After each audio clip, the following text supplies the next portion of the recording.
اسرائیل فلسطینی تنازع کا حل فلسطینی ریاست کے قیام میں ہے، امریکی وزیر خارجہ۔ یمن کے حوثی باغیوں کے اقدامات سے ایران کا کوئی تعلق نہیں، ایرانی وزیر خارجہ۔ چین کی آبادی میں گزشتہ سال کے دوران 20 لاکھ افراد کی کمی۔ وائس آف امریکہ واشنگٹن سے اہم خبروں کے ساتھ سادیہ زیب رانجھا۔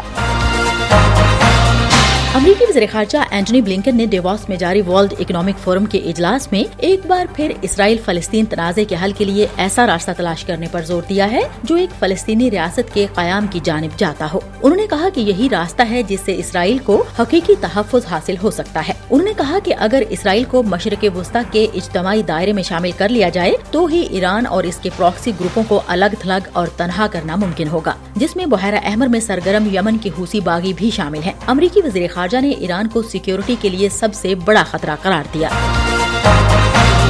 ہم وائس آف امریکہ واشنگٹن سے آپ سے مخاطب ہیں۔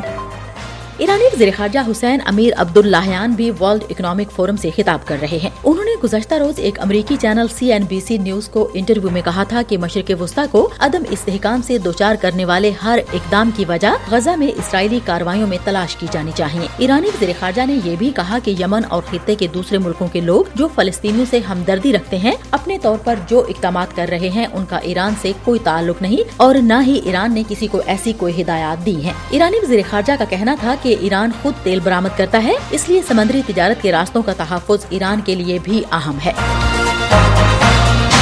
سعودی عرب کے وزیر خارجہ نے عالمی اقتصادی فورم میں خطاب کرتے ہوئے کہا ہے کہ ان کا ملک اسرائیل کو اس صورت میں تسلیم کر سکتا ہے کہ اگر کوئی ایسا جامع معاہدہ طے ہو جائے جس میں فلسطینیوں کی ریاست کے قیام کے لیے مذاکرات شامل ہوں۔ شہزادہ فیصل بن فرحان نے کہا کہ ہم اس بات سے اتفاق کرتے ہیں کہ علاقائی امن میں اسرائیل کے لیے امن شامل ہو، لیکن ایسا صرف ایک فلسطینی ریاست کے ذریعے اور فلسطینیوں کے لیے امن کے ذریعے ہی ہو سکتا ہے۔ شہزادہ فیصل نے کہا کہ علاقائی امن کو ایک فلسطینی ریاست کی تشکیل کے ذریعے حاصل کرنے کی غرض سے ہم امریکی انتظامیہ کے ساتھ مل کر کام کرتے رہے ہیں اور یہ غزہ کے تناظر میں زیادہ مناسب ہے۔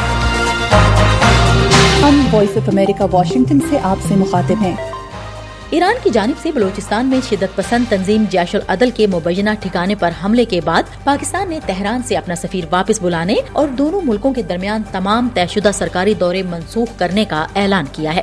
Pakistan reserves the right to respond to this illegal act, and the responsibility for the consequences will lie squarely with Iran. Pakistani دفتر خارجہ کی جانب سے جاری کیے گئے بیان میں کہا گیا ہے کہ ایران نے بین الاقوامی قوانین کی خلاف ورزی کرتے ہوئے پاکستان کی خود مختاری کا احترام نہیں کیا۔ اسلام آباد نے پاکستان کے لیے ایران کے سفیر کو بھی تہران سے واپس نہ آنے کی ہدایت کی ہے۔ ایران کی جانب سے گزشتہ رات بلوچستان کے علاقے پنجگور کے ایک گاؤں میں حملہ کیا گیا جس میں 2 بچے ہلاک اور 5 زخمی ہوئے تھے۔ ایران کا دعویٰ ہے کہ اس نے بلوچستان کے علاقے سبز کوہ میں بلوچ عسکریت پسند گروپ جیش العدل نامی تنظیم کے 2 ٹھکانوں کو نشانہ بنایا ہے۔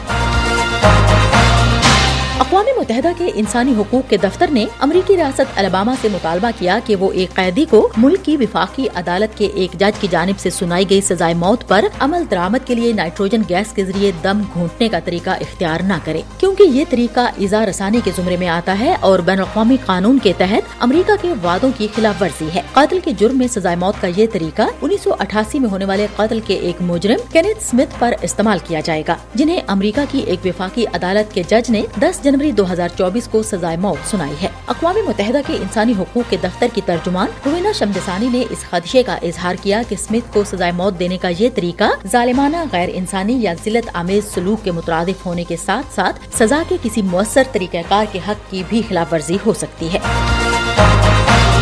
ہم وائس آف امریکہ واشنگٹن سے آپ سے مخاطب ہیں۔ گزشتہ سال کے دوران چین کی آبادی میں 20 لاکھ افراد کی کمی واقع ہوئی، جس کی وجوہات میں پیدائش میں کمی اور اموات کی شرح میں کووڈ-19 کی وبا کے دوران ہونے والا اضافہ شامل ہے۔ چین کے ادارہ شماریات کے مطابق آبادی کے تناسب میں کمی کے اثرات ملک کی معیشت اور شرح نمو پر طویل مدت تک رہیں گے۔ اس کے ساتھ ہی وائس آف امریکہ واشنگٹن کی اردو سروس سے خبروں کا یہ بلیٹن ختم ہوتا ہے۔ سادیہ زیب رانجھا کو اجازت دیجیے۔